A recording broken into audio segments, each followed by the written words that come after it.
Olá, meus prezados seguidores da página e do Facebook Prof. Renato Brasileiro. Sempre uma satisfação contar com a sua presença virtual na nossa página. Resolvi gravar esse vídeo para vocês, pessoal, por conta da edição de uma súmula vinculante pelo Supremo Tribunal Federal. Aí na tela para os senhores, a súmula vinculante de número 45. Essa súmula foi aprovada pelo Supremo Tribunal Federal ontem.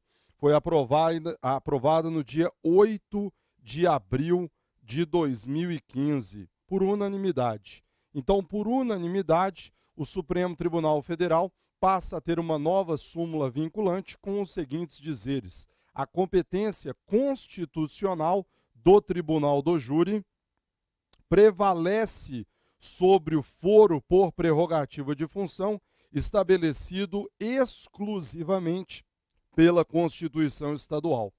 Ao ler essa súmula, o nosso aluno perceberá claramente que ela se limita a reproduzir o conteúdo de uma súmula anterior do Supremo, só que não vinculante. É exatamente, está aí na tela, a súmula de número 721. Aliás, é cópia ipsis literis da súmula 721. A competência constitucional do Tribunal do Júri prevalece sobre o foro por prerrogativa de função estabelecido exclusivamente pela Constituição Estadual. Então, percebi, inclusive, vários alunos me mandaram mensagens aí, percebi o seguinte: o primeiro questionamento que surge é: professor, já era uma súmula, por que transformá-la em súmula vinculante? Quando nós estudamos a questão, e não sou professor de direito constitucional, isso aí vou deixar para o nosso querido professor Robério, mas a ideia, pessoal, é provavelmente qual? Devíamos ter, no Supremo Tribunal Federal, no Superior Tribunal de Justiça, uma multiplicação de processos sobre questões idênticas. Então, na verdade, de modo a termos os efeitos vinculantes de uma súmula vinculante, o Supremo resolveu transformá-la em súmula vinculante. Aliás, como diz a própria Constituição, para que serve uma súmula vinculante? De acordo com o artigo 103A, ela serve, após reiteradas decisões sobre matéria constitucional, aprovar uma súmula que terá efeito vinculante em relação aos demais órgãos do Poder Judiciário e à administração direta e indireta estadual, federal, municipal, bem como proceder revisão e cancelamento na forma estabelecida em lei.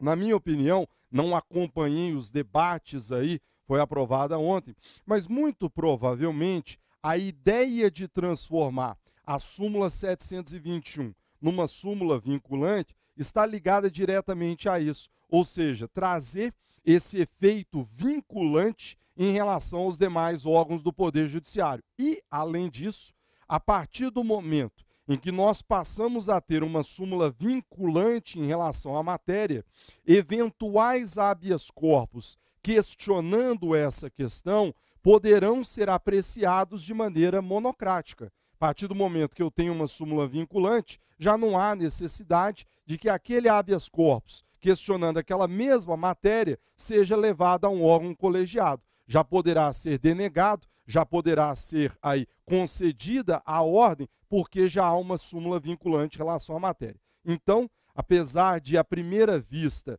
parecer uma bobagem a edição de uma súmula vinculante com idêntico teor de uma súmula não vinculante já existente, não é bobagem, pessoal. A ideia é evitar a multiplicação de processos sobre questão de direito idêntica, permitindo, ademais, o julgamento monocrático de habeas corpus pelos relatores, sem necessidade de passar o julgamento aí por um órgão colegiado. Superada essa primeira controvérsia dessa súmula vinculante 45, cabe a nós simplesmente explicarmos aí o seu conteúdo, o que, aliás, já fazíamos nas aulas regulares aqui do Complexo de Ensino Renato Saraiva e também no nosso Manual de Processo Penal. Pessoal, a ideia da súmula é muito tranquila. Sabemos que na Constituição Federal consta da Constituição a competência do Tribunal do Júri para o julgamento dos crimes dolosos contra a vida. Aí uma competência mínima, uma competência que pode até ser ampliada, mas que não pode ser suprimida nem mesmo por emenda constitucional. Diante dessa previsão constitucional da competência do tribunal do júri, sempre houve controvérsias quanto à competência no caso de autoridade dotada de foro por prerrogativa de função.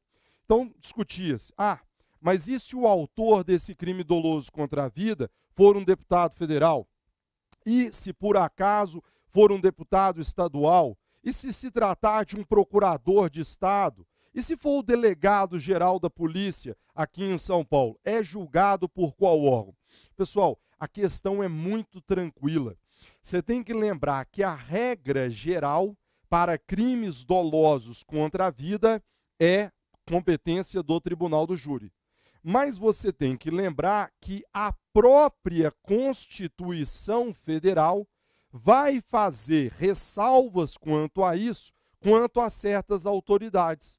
Porque a Constituição Federal, ela prevê a competência por prerrogativa de função para certas autoridades. Ora crime comum e de responsabilidade. E segundo a doutrina, quando a Constituição, por exemplo, outorga ao Supremo Tribunal Federal a competência para julgar parlamentares pela prática de crimes comuns, aí também estão incluídos os crimes dolosos contra a vida.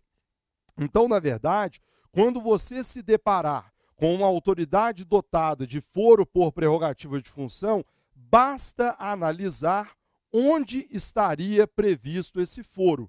Se previsto na própria Constituição Federal, você vai concluir que, pelo princípio da especialidade, deve prevalecer sobre a competência do júri. Então, trouxe aqui para vocês, para ilustrar alguns exemplos. O deputado federal tem sua competência originária prevista na própria Constituição Federal. Portanto, se praticar um crime doloso contra a vida, será julgado pelo Supremo Tribunal Federal. Renato, deputado estadual. Há certa controvérsia doutrinária quanto à competência do deputado, porque há doutrinadores que dizem que a competência do deputado estadual, ela estaria prevista apenas nas constituições estaduais, mas não estaria na Constituição Federal. Colegas, cuidado, não é essa a orientação do próprio STJ. O STJ, Superior Tribunal de Justiça, tem julgados no sentido de que a competência do deputado está sim prevista na própria Constituição Federal, inclusive por uma questão de simetria. Portanto, qual é a relevância disso? A partir do momento que a competência do deputado estadual está prevista na Constituição Federal, ela tem o condão de prevalecer sobre a competência do júri. Fiz questão de trazer para vocês um julgado aí exibido, que é o conflito de competência de número 105.227 do STJ. Crime doloso contra a vida, deputado estadual. Artigo 27, parágrafo 1º, princípio da simetria, competência do Tribunal de Justiça do Estado.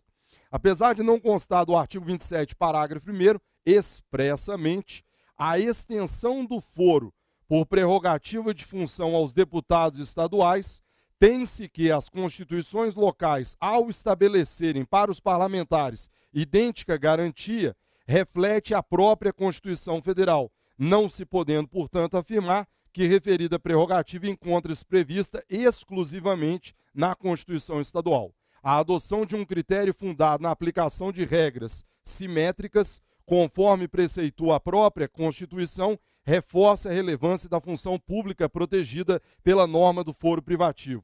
Conflito conhecido para declarar a competência do TJ do Estado de Alagoas. Percebam, então, que na visão dos tribunais superiores, deputados estaduais têm foro previsto na Constituição Federal e não apenas exclusivamente na Constituição Estadual. Por isso, se um deputado estadual matar dolosamente alguém, será julgado pelo Tribunal de Justiça e não pelo Tribunal do Júri. Agora, o problema, e a própria súmula diz isso, diz respeito a quem? Diz respeito àquelas pessoas que têm foro, mas que têm foro previsto exclusivamente numa Constituição estadual.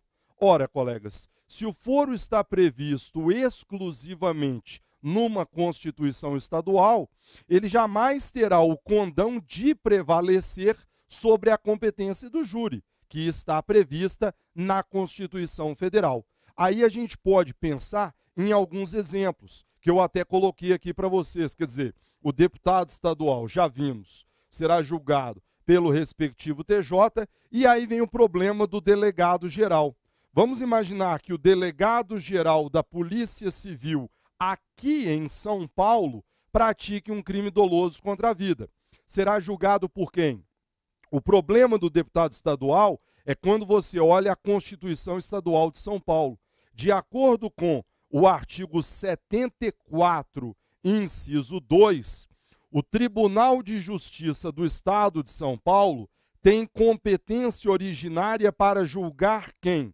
Nas infrações penais comuns e nos crimes de responsabilidade, os juízes do TJ militar, juiz de direito e os juízes de direito do juízo militar. Os membros do MP, exceto o procurador-geral, o delegado-geral da Polícia Civil e o comandante-geral da Polícia Militar. Percebam aí, colegas, duas autoridades que têm relevantes funções, mas cujo foro por prerrogativa de função está previsto exclusivamente pela Constituição Estadual. Em hipótese alguma, você já leu na Constituição Federal que o diretor da Polícia Federal teria foro por prerrogativa de função, seria a autoridade simétrica ao delegado-geral da Polícia Civil. Portanto, se o foro por prerrogativa está previsto exclusivamente numa Constituição estadual, não pode prevalecer sobre a competência do júri, que está lá na Constituição Federal. Moral da história: delegado-geral da Polícia Civil, se comete um crime doloso contra a vida, aqui na cidade de São Paulo, será julgado pelo Tribunal do Júri e não pelo TJ, a despeito de gozar de foro, porém previsto exclusivamente numa Constituição estadual.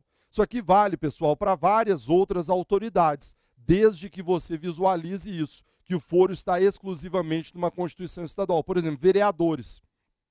Em alguns estados, algumas constituições estaduais outorgam foro a vereadores. Se o fizerem, como o foro está apenas numa Constituição estadual, não pode prevalecer sobre o júri. Trouxe um outro julgado para os senhores do Supremo Tribunal Federal de 2003. É o HC 78.168, do plenário do Supremo. Procurador do Estado da Paraíba.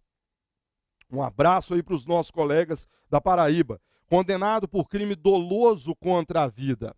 A Constituição do Estado da Paraíba prevê, em seu artigo 136, foro especial por prerrogativa de função dos procuradores do Estado no Tribunal de Justiça, onde devem ser processados e julgados nos crimes comuns de responsabilidade. O artigo 136, inciso 2, olha a súmula aqui, ó, não pode prevalecer em confronto com a Constituição Federal, porque somente regra expressa da própria Constituição Federal, prevendo foro especial para a autoridade estadual nos crimes comuns de responsabilidade, pode afastar a incidência do artigo 5º, inciso 38, que estabelece a competência do júri para os crimes dolosos contra a vida.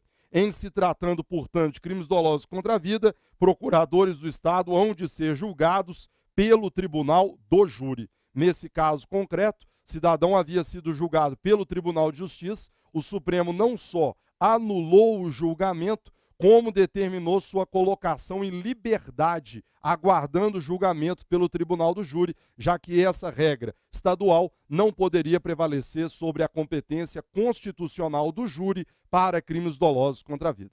Então, colegas, é isso. Em breves palavras, súmula vinculante 45, trazida para vocês. Agradeço pela sua atenção, pela sua paciência. Fique à vontade para tecer críticas, para tecer comentários e sugestões para novos vídeos. A todos, muito obrigado pela atenção, fiquem com Deus e até a próxima. Tchau.